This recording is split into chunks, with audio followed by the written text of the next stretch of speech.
दोस्तों, मेरा नाम है विजय कुमार। आप देख रहे हैं कॉमिक्स पिटारा चैनल को।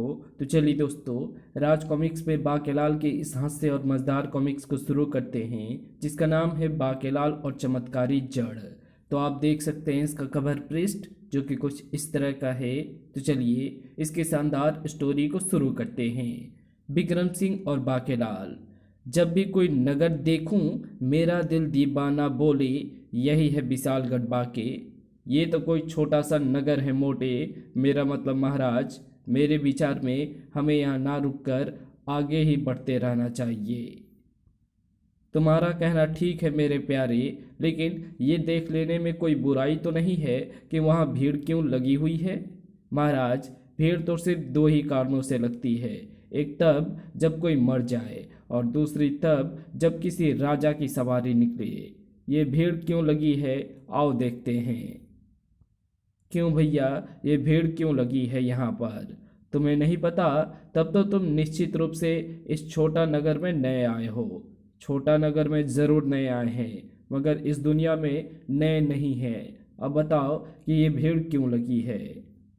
तो फिर सुनो। ज्योतिषाचार्य श्री श्री श्री श्री 1008 गुना 420 गुना 840 नरसिम्हा विष्णु देवाय प्रभु धन करतार पूरे ढीठ बदमाशाय पाजियाय घोर कलयुगी ज्योतिषी लंबे नाम जी महाराज पूरे 3 माह पश्चात आज अपनी भूत समाधि तोड़कर बाहर निकलेंगे। वो देखो बाकेलाल, ये तो सचमुच कोई चमत्कारी बाबा दिखते हैं। इतना लंबा नाम मैं भी रख लूं तो मुझे भी लोग चमत्कारी समझेंगे। ज्योतिषी लंबे नाम जी महाराज को समाधि से बाहर आता देख भोले भाले नगरवासी भक्ति भाव से उनकी जय जयकार कर उठे। बोलो लंबे नाम जी महाराज की जय। हे कृपा निधान, हमारे कष्ट दूर करो। क्या कष्ट है बच्चा? चमत्कारी लंबे नाम जी महाराज का शरीर एक वृक्ष के नीचे चबूतरे पर जा पहुंचा। और कृपा निधान, मेरी मूछें नहीं है, जिस कारण मेरी बीवी मुझे मुचमुंडा भाई मुचमुंडा कहकर चिढ़ाती है। जा बच्चा, तेरे घर के आंगन में जो घास उगी है उसे पीस कर उसका लेप लगा, तेरी समस्या हल हो जाएगी। अगला। बाकेलाल, अगर तुम्हारी बीबी ने भी ऐसा ही कहा तो तो उसकी चुटिया काट कर अपने मूंछों पर लगा लूंगा। तब अचानक विक्रम सिंह को सूझा एक विचार। ओह बाकेलाल, क्यों ना हम लंबे जी महाराज से विशालगढ़ का पता पूछें। अगला। तब विशालगढ़, ओह, वहां पहुंचने के लिए तुम्हें उत्तर दिशा में 7 समुंदर पार करने होंगे। 7 समुंदर पार है हमारा प्यारा विशालगढ़। ओह, तभी तो हम नगर नगर भटक रहे हैं और विशालगढ़ तक नहीं पहुंच पा रहे हैं, क्योंकि अभी तक समुद्र तो हमने पार ही नहीं किया। हे कृपा निधान, आप तो अंतर्यामी हैं। विशालगढ़ में मौजूद मेरी पत्नी स्वर्णलता, मेरे पुत्र और वहाँ की जनता की कुछ खोज खबर भी दे। लंबे नाम जी महाराज तुरंत ध्यान मग्न हो गए। तब उन्होंने कहना आरंभ किया। विशालगढ़, जिसकी बागडोर तुम्हारे बाद रानी स्वर्णलता ने संभाल ली है, लेकिन तुम्हारे वियोग में रानी स्वर्णलता ये जिम्मेदारी ठीक से ना निभा पाई।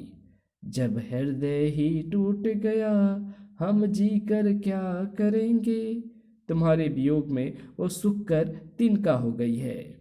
महामंत्री धर्म सिंह रानी स्वर्णलता के दुख को समझते थे, लेकिन वे भी विवश हैं रानी के इस दुख को कम करने में। सो जा राजकुमार, सो जा।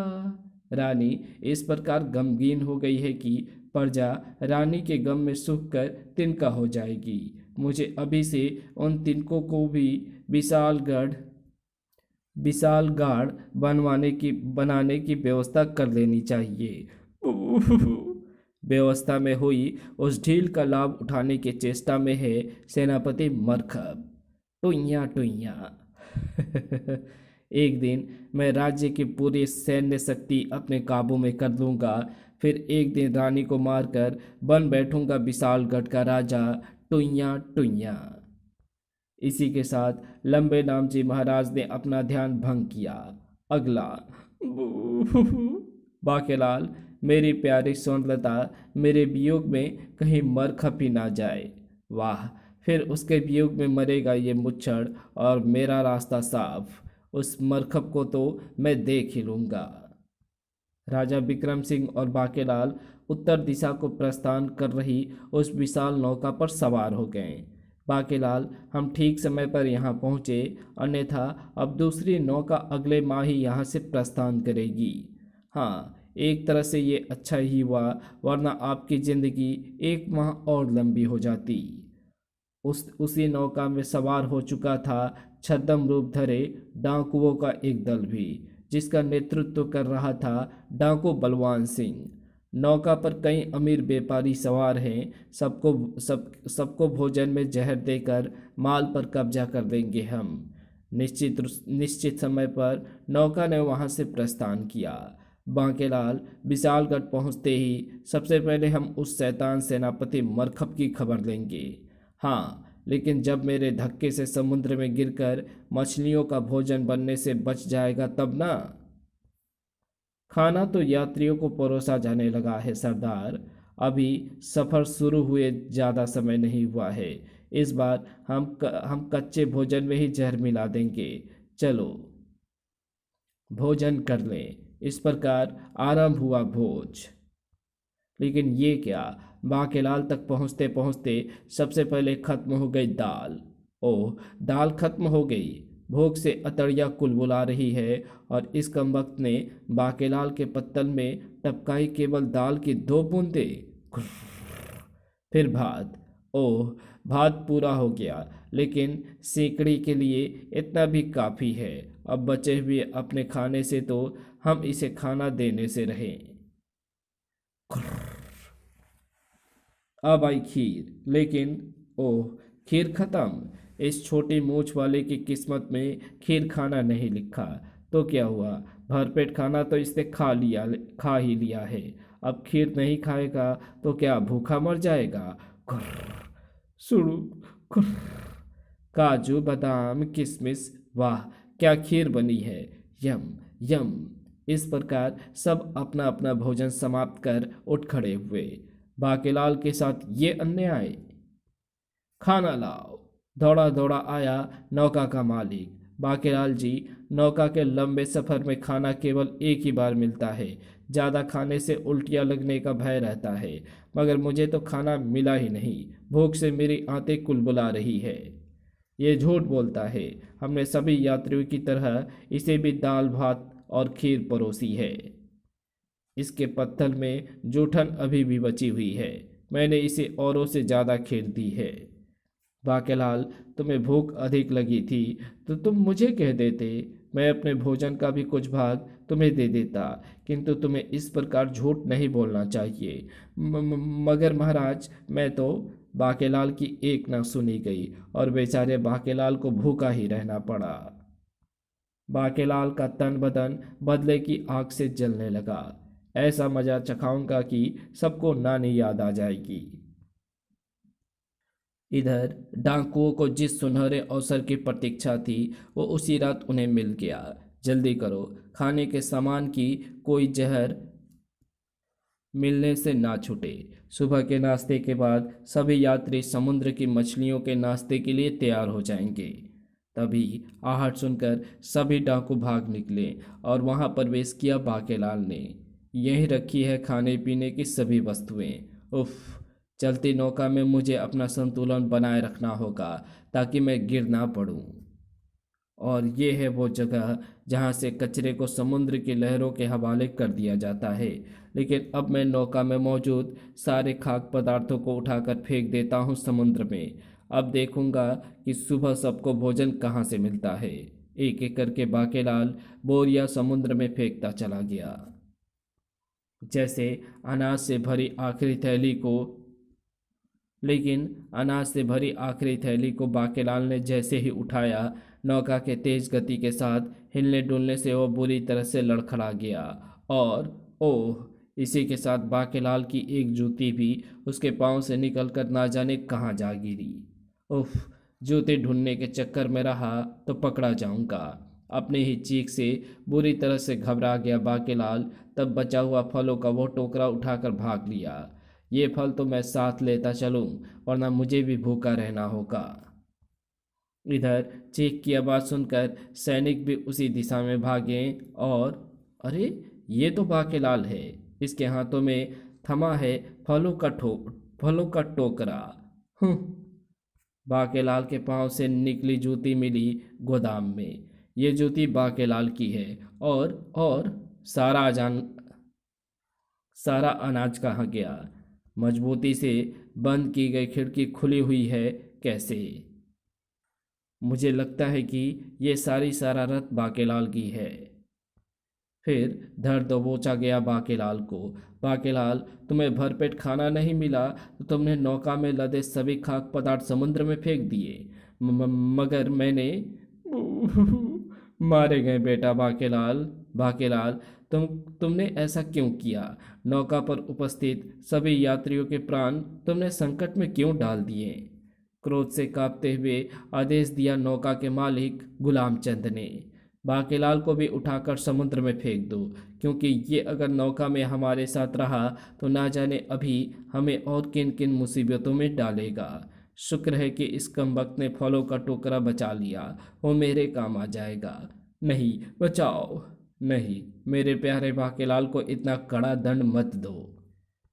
लेकिन विक्रम सिंह के कुछ कर पाने से पूर्व ही बाकेलाल उछाला जा चुका था अथाह समुद्र की लहरों की ओर। बचाओ! तभी नौका को एक तेज झटका लगा। तेज झटका लगने से एक तरफ रखे पक्षियों का पिंजरा का दरवाजा अचानक ही खुल गया और ची ची, उफ, आ, मेरा बाकेलाल। पक्षी पूरे कक्ष में छितरा गए और तब वे झपट पड़े, फर्श पर गिरे पड़े अनाज के दानों पर। ची ची, अरे बचाओ अनाज को। नौका पर अब केवल इतना ही अनाज बचा है और इन सुंदर पक्षियों को भी हम मार कर नहीं खा सकते, क्योंकि ये बावला नगर के राजा के पक्षी हैं। लेकिन ये क्या, दाना चुगते ही तुरंत कई पक्षी फर्श पर गिरकर तड़पने लगे। इन्हें क्या हुआ? दाना चुगते ही ये तड़पने लगे। वैदराज को बुलाओ। वैदराज ने अनाज की जांच करके बताया, इसमें तो तीक्ष्ण जहर मिला हुआ है। क्या? मगर इसमें जहर कब और किसने मिलाया? अब समझ में आया कि बाकेलाल ने यह सारा अनाज समुद्र में क्यों फेंक दिया, क्योंकि बाकेलाल को पता चल गया था कि अनाज में जहर है। विक्रम सिंह का समूचा जिस्म क्रोध से कांप उठा। इसका मतलब नौका पर कुछ लोग गलत भी सवार हैं, जिनका पता लगाने के लिए हमें एक एक यात्री की तलाशी लेनी होगी, और जिसके पास जहर पाया जाए वही अपराधी है। इस प्रकार काबू में आ गया डाकू दल। ये जहर की शीशियाँ हैं। जहर की शीशियाँ? ओह, यही है असली अपराधी। पकड़ लो इन्हें। डाकू बलवान सिंह सहित अन्य डाकुओं की मुश्कें भी तुरंत ही कस दी गई, और जब डाकू बलवान सिंह ने बताई हकीकत तो हाय मेरा प्यारा बाके, भूख पेट ही समुद्र की मछलियों का भोजन भूखे पेट ही समुद्र की मछलियों का भोजन बन गया। ये तो बहुत बुरा हुआ, हमने एक निर्दोष की जान ले ली। डाकुओं की करतूत का पता चलते ही नौका के यात्रियों ने मिलकर सभी डाकुओं को समुद्र में उछाल दिया। इसकी इनकी यही सजा है। समुद्र में डाकूगिरी करने का यही नुकसान है कि भागने के लिए जमीन नहीं होती है। अगले जन्म में मैं समुद्री डाकू नहीं बनूंगा और नौका को निकटवर्ती किसी राज्य की ओर ले जाना होगा, जहां से अनाज इत्यादि की अपनी आवश्यकताओं की पूर्ति के बाद ही हम आगे बढ़ेंगे। बांके के बिना मैं विशालगढ़ के लोगों को अपना मुंह कैसे दिखाऊंगा? अब मुझे नकाब पहनकर ही विशालगढ़ जाना होगा। इधर समुद्र में उछाले जाने पर बाकेलाल गिरा समुद्र में बहते कूड़े के विशाल ढेर पर। बचाओ! हे भोले शंकर, तूने समुद्र में पेड़ क्यों नहीं उगाए, ताकि मछलियां पेड़ों पर भी रहती और मैं उनका भोजन बनने से कम बच तो जाता। किंतु पानी का स्पर्श ना पाकर बाकेलाल ने आंखें खोली तो चौंक पड़ा। ये क्या, मैं अभी तक डूबा क्यों नहीं? ओह, ये तो कचरे का ढेर है। जिस पर मैं आकर गिरा हूँ। याहू, मैं फिलहाल बच गया। तब बाकेलाल ने कूड़े के ढेर में से खींच लिया वो बांस। अब इस बांस पर अपनी जूती बांध देता हूँ ताकि ये चप्पू का काम कर सके। अब किनारे से पहले कोई मुसीबत ना आ जाए। दूर कोई टापू सा दिखाई पड़ रहा है। याहू, वो मारा पापड़ वाले को। अब मैं हमेशा के लिए बसता अब मैं हमेशा के लिए बसता नजर आ रहा हूँ। तेरी लीला भी अपरंपार है भोले शंकर। कभी तो मेरी लुटिया डुबो देता है और कभी डूबते को देता है तिनके का सहारा। इस बार तो तूने तिनकों की पूरी जमीन ही भेज दी। किनारे पर कूदकर याहू, बाके ने फिर पीछे मुड़कर नहीं देखा। इधर सुंदरनगर भी आ पहुंची थी वो नौका भी। मेरा लाल, मेरा प्यारा बाकेलाल, अब बाकेलाल की ये जूती ही मेरे पास निशानी के रूप में रह गई है। सुंदरनगर समुद्र किनारे बसा हुआ एक सुंदर नगर था। लेकिन पिछले कुछ दिनों से सुंदरनगर के निवासियों पर एक अजीब मुसीबत टूट पड़ी थी। जल्दी से जल्दी शहर में फैला ये कूड़ा करकट साफ करना होगा, वरना महामारी फैलने का भय है। कई बैलगाड़ियों में लाद कर शहर से बाहर फेंक देने के बाद भी अभी बहुत सा कूड़ा वहाँ फैला था। वह, मुझे तो कूड़े के नाम से ही घिन आ रही है। लेकिन जितना साफ करते उतना ही और कूड़ा उड़कर वहाँ पहुँच जाता था। ठीक इसी तरह, उफ, और कूड़ा, कूड़ा ही कूड़ा, कूड़े की आंधी चल रही है। लेकिन आज सुंदरनगर के निवासियों ने देखा वो अति भयंकर दृश्य भी। ओह, तो ये तुम लोग हो जो मेरे फैलाए कूड़े को सड़कों और गलियों से साफ करके यहाँ गंदगी मचा रहे हो। कूड़े के स्वर्ग को तहस नहस करने वाले को कूड़ा कूड़े में दफन कर देगा। कूड़ा इस पूरी पृथ्वी को कूड़ा घर बनाएगा, जहाँ चारों ओर फैली होगी कूड़े की भीनी भीनी गंध। यही है भाई ख्वाहिश मेरी। आहा, आह।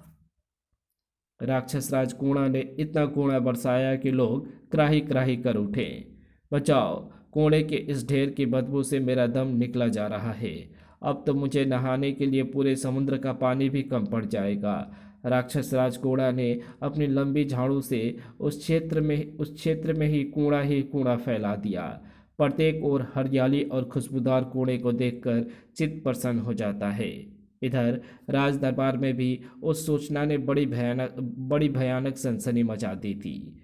क्या मारे राज्य में कूड़ा, राजा सफाई सिंह के राज्य में गंदगी। बहुत बेइंसाफी है ये। सेनापति टेढ़ा सिंह, हमारी झाड़ू, मेरा मतलब हमारी तलवार लाओ। हम आज और अभी सफाई करने, मेरा मतलब उस कूड़ा राज पर चढ़ाई करने जाएंगे। किंतु महाराज, सेनापति टेढ़ा सिंह के रहते आप अकेले युद्ध में जाएं, ये टेढ़ा सिंह का अपमान होगा। ओह, पहले क्यों नहीं बताया? कहीं ओह, पहले क्यों नहीं कही ये बात? हम तुम्हारा अपमान नहीं होने देंगे। सेनापति टेढ़ा सिंह, ये लो हमारी जंग लगी तलवार। जाओ और उस कूड़ा राक्षस की गर्दन लाकर हमारे कदमों पर डाल दो। गर्दन नहीं महाराज, सिर। मैंने तो सेखी भखारने के लिए कह दिया था। लानत है इस राजा पर। लेकिन जब ओखले में सिर दे ही दिया था तो अब मूसल से क्या डरना। चलो मेरे जवान साथियों, लेकिन ध्यान रहे, जान नहीं देनी। जान ही दे दी तो बहादुरी का फिर क्या? क्या आम का अचार डालेंगे? तनख्वाह लेनी है तो सैनिकों के साथ जाना ही पड़ेगा। लेकिन युद्ध में शत्रु से दूर रहने पर किसे पता चलता है कि कौन सा बंदा दूर था और कौन सा पास। भाई, अपना तो यही उसूल है, जान है तो जहान है। सैनिकों द्वारा युद्ध स्तर पर शुरू हो गया सफाई का कार्य। महाराज का आदेश है कि ये सारा कूड़ा बैलगाड़ियों में लाद कर हमारे दुश्मन राज्यों की सीमाओं में फेंक दिया जाए, ताकि वहाँ इतना हैजा फैल जाए कि छींची छींची धोने के लिए पानी भी कम पड़े। उधर बाकेलाल ने भी कदम रख दिया था सुंदरनगर में, जो कि उस समय जबरदस्त रूप से असुंदर हो चुका था। जान बची और लाखों पाए, मगर ना जाने बुद्धू लौटकर घर को कब पहुंचेंगे। मेरा मतलब मेरे विशालगढ़ पहुंचने से है। बाकेलाल बेचारा उस वक्त क्या जानता था कि वो कितनी बड़ी मुसीबत में फंसने वाला है। चलो इसी बहाने उस मोटे मुच्छर से मेरा पेट तो छूटा। ला ला ला ला लो लो लो। और ये क्या, बाकेलाल जैसे ही कूड़े के एक ढेर के सामने से गुजरा, कूड़ा उछलकर उसी की चोटी से आ चिपका। अब मैं यहाँ से धन की व्यवस्था करके आराम से पहुंचूंगा विशालगढ़। नगर में पहुंचा बाकेलाल तो उसे देखकर सतर्क हो गए सैनिक एवं सेनापति। ए, ठहरो। तो तुम हो वो जो पूरी दुनिया में कूड़ा करकट फैलाकर कूड़ा राज बनने का ख्वाब देख रहे हो। अब तुम यहाँ से बचकर नहीं जा सकते। कमाल है, बड़ी मुसीबत से तो मैं बचकर यहाँ तक पहुँचा हूँ, और अब ये भी मुझे बचकर ना जाने की धमकी दे रहे हैं। पकड़ लो इसे और राजे के कूड़ा घर में ले चलो, वहीं करेंगे इसका सिर धड़ से जुदा। क्या? मगर मेरा कसूर क्या है? लगता है कोई नई मुसीबत आ गई है। ये तो बड़ा डरपोक निकला। चलो, अपनी भी इज्जत बच गई। जरा पीछे घूमकर देखो, तुम्हें तुम्हारा कसूर पता चल जाएगा। ये क्या? इतना कूड़ा मेरे पीछे कहाँ से आ गया? अभी तो यहाँ नहीं था। बाकेलाल की चोटी से चुंबक के समान जुड़ी थी मीलों लंबी कूड़े की पूंछ। बाकेलाल ने झट कूड़े की उस पूंछ को अपनी चोटी से अलग किया। उस मोटे मुच्छर से मुक्ति मिली तो अब यह कूड़ा पीछे पड़ गया क्या? बाकेलाल ने कूड़े के उस पूंछ को सैनिकों पर उछाल दिया। कूड़े का रहस्य तो मेरी समझ के बाहर है, लेकिन ये बात मुझे अच्छी तरह से समझ में आ रही है कि अगर मैं इन सैनिकों के हाथ लग गया तो ये मेरा सिर कलम किए बिना नहीं मानेंगे। बाकेलाल सिर पर पांव रखकर भागा। भाग बेटा बाकेलाल, पकड़ो उसे, वो बचकर नहीं जाना चाहिए। बाकेलाल ने मुड़कर देखा तो उसके होश उड़ गए। ये कूड़ा तो मेरे पीछे ही आ रहा है। हट हट पीछे। बाकेलाल भागकर प्रवेश कर गया उस कक्ष में। और फिलहाल इसी जगह पर प्रवेश करता हूँ ताकि किसी प्रकार इस कोने से पिंड छूटे। बाकेलाल ने एक झटके के साथ बंद किया दरवाजा और धड़ाक। लेकिन ये क्या? मर गए। ये तो कूड़ा घर है और सारा कूड़ा मेरी तरफ बढ़ रहा है। मन डोले मेरा तन डोले, अब कूड़ा घर हुआ बेकार रे। इधर सैनिक भी वहां पहुंचकर रुक गए थे। सारा कूड़ा हवा में मंडरा रहा है। इसका मतलब कूड़ा राज यहीं छिपा है। तोड़ दो दरवाजा। मगर इससे पहले कि सैनिक दरवाजा तोड़ पाता, दरवाजा खुला और बाकेलाल तीर के समान बाहर निकला। भाग बाके। इस बार अधिक दूर तक नहीं भाग सका बाकेलाल, और रुक जाओ वरना मार डाले जाओगे। बाके की रुकने की देर थी कि बाकेलाल का पीछा करते कूड़े की दोनों पूछे बाकेलाल की चोटी से आ चिपकी। फच फच। मर गया। पहले एक पूंछ थी कूड़े की, अब दो हो गई। बाकेलाल की राह रोकने वाली शख्सियत थी राजा सफाई सिंह। बहुत बेइंसाफी है ये। मन ने मालूम था कि तू सेनापति के हाथ पड़ने वाली चीज नहीं होगा, इसलिए मैं खुद ही चला आया। ठीक उसी समय उधर से गुजर रहा था वो दल जो नौका के लिए भोजन का इंतजाम कर चुका था। अरे, ये तो बाकेलाल है। मेरा प्यारा बाकेलाल जिंदा है। बाकेलाल, मैं आ रहा हूँ बाकेलाल। अरे बाकेलाल। कोड़े की तीसरी पूंछ भी मेरी तरफ बढ़ी चली आ रही है, लेकिन तुरंत ही विक्रम सिंह को भी सैनिकों ने जकड़ दिया। ये भी इसका साथी है। इसके हाथ में कोड़ा राज की दूसरी जूती है। राजा सपाई सिंह की आंखों में भयानक क्रोध के भाव आ गए थे। तो तेरा असली नाम बाकेलाल है। लगता है तेरी इस चोटी का कोड़े के साथ गहरा संबंध है, क्योंकि सारा कूड़ा तेरी चोटी से जुड़ा हुआ है। ये चोटी मुझे दे दे बाकेलाल उर्फ कूड़ा राज। नहीं, मेरी प्यारी चोटी को हाथ मत लगा। राजा के बच्चे दाल दाल कच्चे। बाकेलाल की चोटी को काटने में अब देर ना थी कि तभी ओ, ये क्या? तेज आंधी में कूड़ा ही कूड़ा उड़ रहा है। अवसर देख बाकेलाल ने राजा सफाई सिंह की जड़ी जोरदार टक्कर। ओह, मर गया। मैं खमाखा ही चला था पहलवानी दिखाने। औ पड़ गई ना टक्कर। अब बाकेलाल भागा तो आंधी में उड़ता साड़ा कूड़ा लपक पड़ा उसी के पीछे। जरा हौले हौले चलो प्यारे बाकेलाल, हम भी पीछे हैं तुम्हारे। और ये देखकर चौंक पड़ा राक्षस राज कूड़ा राज। और ये क्या, मेरा फैलाया साड़ा कूड़ा बाकेलाल नाम के उस चिमटे के पीछे पीछे उड़ा जा रहा है जिसे यहाँ के लोग कूड़ा राज कहकर पुकार रहे थे, जबकि कूड़ा राज मैं हूँ। बाकेलाल थक कर चूर हुआ गिर पड़ा। आह! अब मैं और एक कदम भी आगे भागा तो मेरा पैजामा मेरी कमर का साथ छोड़ देगा। भागे का रुकना था कि ढेरों कूड़ा पुनः उसकी चोटी से आ चिपका।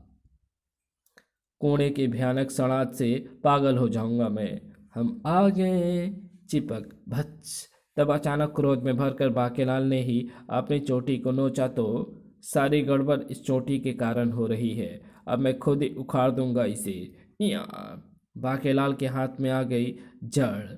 ये मेरी चोटी में क्या फंसा हुआ था? ये तो कोई जड़ है। और पीछे का दृश्य देखते ही प्रसन्नता से नाचने लगा बाकेलाल। याहू! कोड़े से पीछा छूट गया।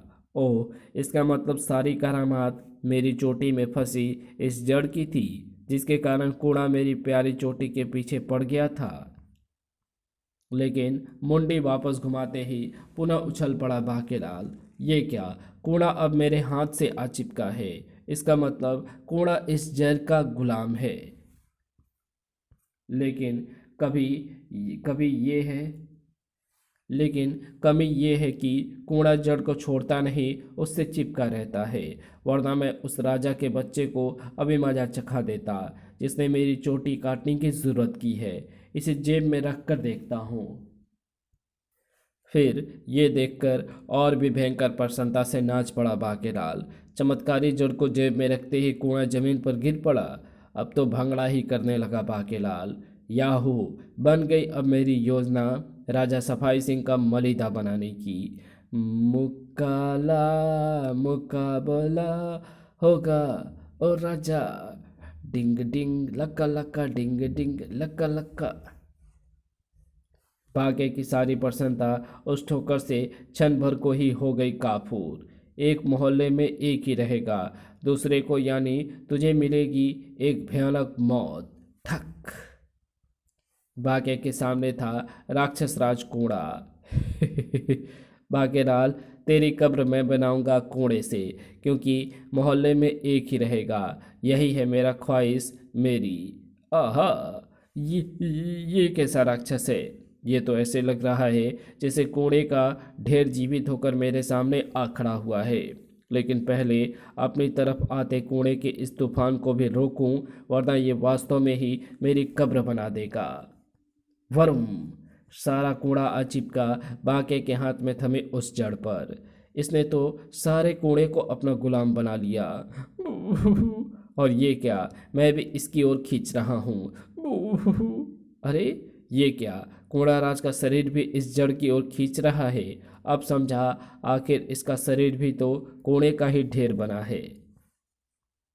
भीगी बिल्ली बनकर रह गया कूड़ा राज। तुम महान हो, असली कूड़ा राज तुम ही हो। मुझे क्षमा कर दो बाकेलाल, मुझे मुक्त कर दो। अब आई ना अक्ल ठिकाने पर, लेकिन मैं तुम्हें एक शर्त पर ही मुक्त कर सकता हूँ। और वो शर्त यह है कि तुम्हें राजा सफाई सिंह के महल और पूरे नगर पर आक्रमण करके वहाँ के चप्पे चप्पे पर इतना कूड़ा फैलाना है कि राजा सहित पूरे नगर में कोई महामारी फैल जाए। कूड़ा राज चल पड़ा महल की ओर और बाकेलाल वापस समुद्र की ओर।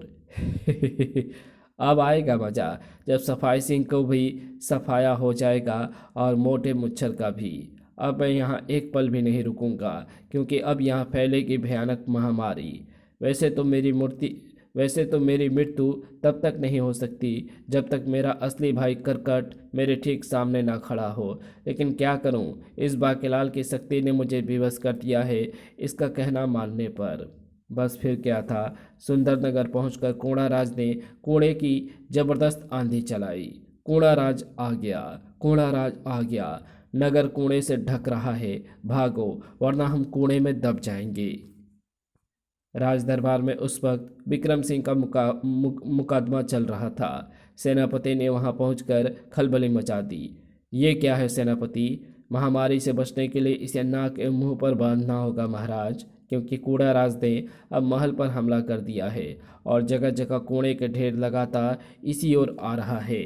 ये सुनना था कि राज दरबार में मौजूद प्रत्येक मंत्री दरबारी उन वस्त्रों पर टूट पड़ा। इस कूड़ा राज ने तो नाक में दम कर दिया है। गांठ कसकर लगाया उस सेनापति। इधर महल में कूड़े के ढेर लगाता आगे बढ़ा आ रहा था कूड़ा राज। कूड़े में रहने दो, कूड़ा ना हटाओ, कूड़ा जो हट गया तो फर्श गंदा हो जाएगा। आ, ई, मारो, टुकड़े टुकड़े कर दो।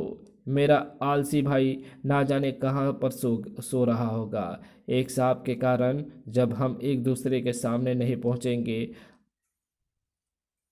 एक सांप के कारण जब तक हम एक दूसरे के सामने नहीं पहुंचेंगे, हम जिंदा रहेंगे। फिर तुम भला मेरे टुकड़े कैसे कर दोगे? राजा विक्रम सिंह ने की चे राजा विक्रम सिंह की चेष्टा भी व्यर्थ हो गई। इस पर मेरे भाले का भी कोई असर नहीं पड़ा। विक्रम की गर्दन दबोचने के लिए कूड़ा राज ने जैसे ही उसकी गर्दन जकड़ी की, उसकी गर्दन में आ गया विकार और वो हो गई गायब। इधर बाकेलाल जैसे समुद्र तट पर खड़ी उस नौका की ओर बढ़ा कि मिल गई, संजीवनी इसी के पास है। बाकेलाल जैसे नौका पर सवार हुआ कि नौका हवा में उछल गई। इस मानव ने संजीवनी चुराकर मुझे दुर्बल कर दिया है। ये क्या? संजीवनी मुझे निद्रा की अवस्था में भी भोजन प्रदान करती रहती है। अब मैं इस चोर मानव को भी किसी भी कीमत पर जिंदा नहीं छोड़ूंगा। ये तो कूड़े राज है जिसे मैंने महल की ओर भेज दिया था, मगर ये यहाँ कहाँ से आ गया? मैं कूड़ा राज नहीं, कूड़ा राज तो मेरे भाई का नाम है। मैं करकट हूँ, तेरी मौत। तूने मेरी संजीवनी चुराई है, मैं तुझे मृत्यु दंड दूंगा। संजीवनी? ओह, कहीं ये उसी जड़ की बात तो नहीं कर रहा? ओह ज़रूर, ये जड़ उस वक्त मेरी चोटी में फंस गई होगी जब मुझे समुद्र में फेंका गया। उस वक्त मैं कूड़े के ढेर पर ही जाकर गिरा था। बाकेलाल ने करकट के आगे वो जड़ घुमाई। बेटे करकट, अभी तो चिपकेगा इस जड़ से। यह संजीवनी सिर्फ मेरी गुलाम है और मेरे लिए समुद्र में फैला कूड़ा करकट इकट्ठा करने का काम करती है। समुद्र में फैला हुआ कूड़ा ही मेरा भोजन है। ये सच कह रहा है, ये इस चमत्कारी जड़ से नहीं चिपक रहा। तब तो बेटा बाके, जान बचानी है तो भागो। मेरे यहाँ तो मृत्यु से तुझे कोई नहीं बचा सकता बाके। फिर इसका क्या करें कि बाके नाक की सीध में भागा तो सीधा जा घुसा महल में। जहाँ बाकेलाल तुम यहाँ, मैंने तुम्हारे आदेश के मुताबिक। बाकेलाल के पीछे पीछे ही पागल सांड की भांति वहां आ पहुंचा करकट भी। कहाँ गया संजीवनी का चोर? उसे जिंदा? अरे कूड़ा भैया तुम! करकट तो यहाँ! उफ, ये तूने क्या किया पागल? अगले ही क्षण दोनों के शरीर भग से जल उठे। आ! इसी के साथ जल उठी बाकेलाल के हाथ में थमी संजीवनी भी। ओह! और तब बाकेलाल, मेरे प्यारे बाकेलाल, तूने बचा लिया आज सैकड़ों लोगों को राक्षस कूड़ा के कहर से। उड़म पुच्छ! फूट गई एक बार फिर मेरी किस्मत। वाह, बाकेलाल ने तो सचमुच कमाल कर दिया और हम उसकी चोटी काटने जा रहे थे। बहुत बेइंसाफी है ये। हमें क्षमा कर दो बाकेलाल। फिर शुरू हुआ सुंदर नगर की सफाई का काम और फिर अच्छा पाठ को अपनी फूटी किस्मत लिए जल्द ही फिर मिलेंगे। तब तक के लिए विदा। और इसी के साथ ये कहानी यही समाप्त होती है। तो आपको ये वीडियो कैसी लगी? अगर आपको ये वीडियो अच्छी लगी तो इस वीडियो को लाइक शेयर कमेंट ज़रूर कर देना। चैनल पर नए हो तो चैनल को सब्सक्राइब कर ऑल नोटिफिकेशन को सिलेक्ट ज़रूर कर लेना। Thanks for watching my videos.